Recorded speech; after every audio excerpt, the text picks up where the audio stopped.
Korang nak ada rumah sendiri bawah RM200K? Jom saya tunjukkan package harga rumah RM165K saja. Jom. Jom kita tengok rumah yang berspesifikasi 3 bilik tidur dan 2 bilik air yang memang lengkap untuk seisi keluarga. Rumah ini menggunakan atap gajah yang mana ianya tahan panas dan juga tahan lama. Ia juga menggunakan plaster siling penuh.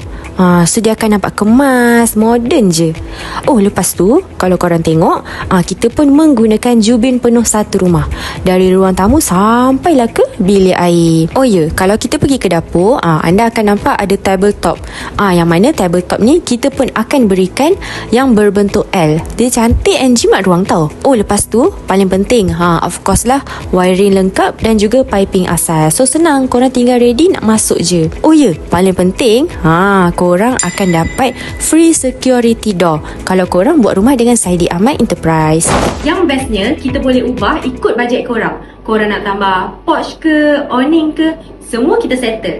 So, apa tunggu lagi? Cepat contact Saidi Ahmad Enterprise sekarang.